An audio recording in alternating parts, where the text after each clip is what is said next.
Don't you just love when a new project slaps you so hard in the face? Like, you're so inspired by said project that you must suddenly get up and start to make it, or your brain could possibly explode.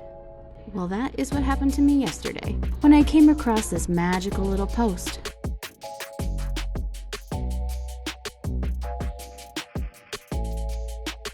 And with that, I was off to gather supplies.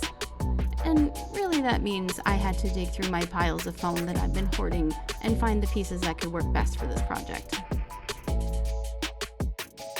Now, some of you might remember, I've made a mushroom hat before. I learned a lot about the basics of felting when I made this hat. The only problem is, it's really bulky. It falls out of place really easy, and it's a little impractical. Not that practicality ever meant that much to me anyway. I also really just love the way that this particular mushroom hat looks. It's giving real mushroom vibe, and I am really into that. So without further ado, let's get to making it. So to start out, I need to trace 2 circles onto my foam. One the width of my head, and the other about 3 inches out. So I'm kind of veering off her video now, and just trying a couple of different things that might make sense to me, and just kind of playing around with shapes and the way everything will come together. And boy did it not come together very easy.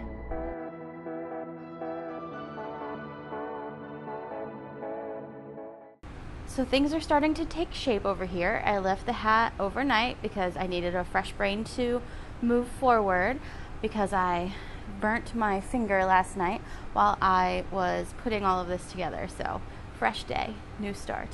I am going to move to the next step, which is nice because this hat is looking special right now. And the next step is foam clay. So I'm gonna jump into that now and fix all the issues here. Foam clay is very forgiving to work with. It's great at smoothing over issues and molding to whatever you want it to. Here it's pulling double duty by fixing holes and making sure my terrible hat base looks a little bit more seamless and on purpose. So thank you so much, foam clay, for saving me from all of the horrible crafting mistakes that I have definitely made. I wanted to really put a lot of effort into getting this hat to look good and correct. And good thing I've got a really good book to listen to while I did work on this, because if it looks like I spent a lot of time doing this, well, that's because I did. Quite a long time.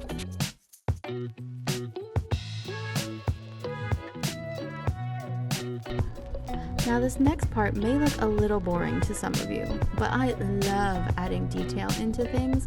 Making it look more real or believable is so fun to me. The details always matter to me in any project, so I of course spent even more time here, poking and prodding my way to something that looked a little bit more in the right direction of mushroom.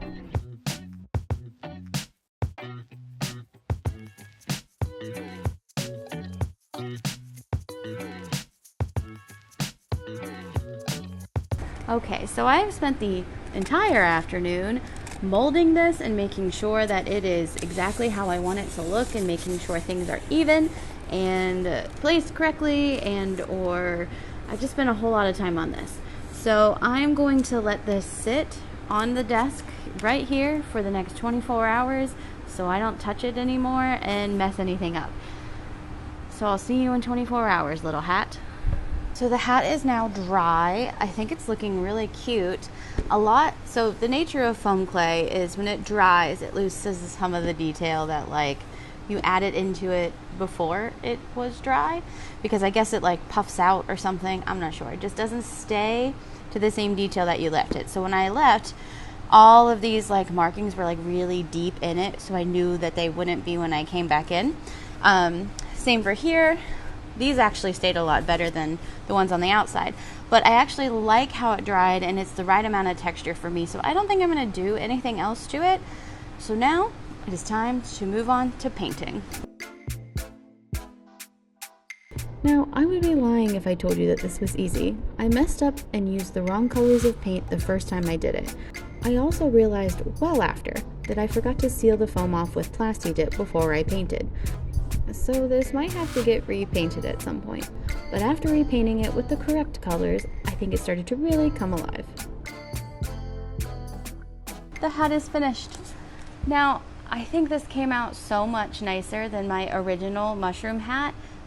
This is just giving me more realistic vibes, and I truly do think that that's cooler.